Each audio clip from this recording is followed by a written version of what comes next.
Hello guys, ഇനി നമുക്ക് എൻ്റെ ഡ്രോയിങ്സ് കണ്ടാലോ. അപ്പോൾ ഫസ്റ്റ് തന്നെ ഈ ഒരു ഡ്രോയിങ് ആണ്. ഓയിൽ പേസ്റ്റും കളർ പെൻസിലും വെച്ചിട്ടുള്ളൊരു ചെറിയ ഡ്രോയിങ് ആണ്. പിന്നെ ഒരു ബീച്ച് വൈബാണ്. ഇതിൽ ഓയിൽ പേസ്റ്റും അക്രിലിക്കും കൂടിയിട്ടുള്ളതാണ്. പിന്നെ ഉള്ളത് ഈ ഒരു ഓയിൽ പേസ്റ്റ് ഡ്രോയിങ് ആണ്. ഇതിൽ ഓയിൽ പേസ്റ്റ് മാത്രമേ യൂസ് ചെയ്തിട്ടുള്ളൂ, പക്ഷേ കുറച്ച് ഒന്ന് അക്രിലിക്ക് സണ്ണിനായിട്ട് മാറ്റി വെച്ചിട്ടുണ്ട്. പിന്നെ ഒരു ലെമണാണ്.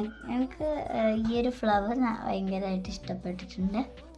വരച്ചപ്പോൾ കുറച്ച് കൊളായിരുന്നല്ല, കളറെല്ലാം ഇഷ്ടമായിട്ടുണ്ട്. അപ്പോൾ ഇത് ലെമൺ. പിന്നെ ഒരു കബ വരച്ചതാണ്. അപ്പോൾ ഇത് ഇന്നലെ വരച്ചതാണ്. ഇന്നലെ പെരുന്നാളായല്ലോ, അതുകൊണ്ട്.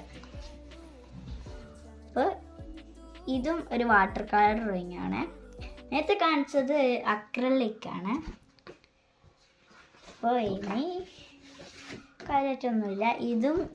ഇത് സംബന്ധിച്ച് വരച്ച ഡ്രോയിങ് ആണ്.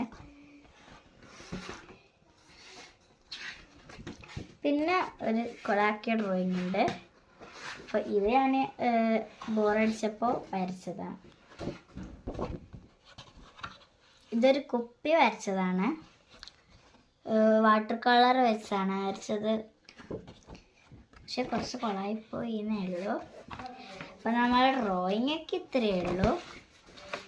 അപ്പോൾ tata bye bye, see U.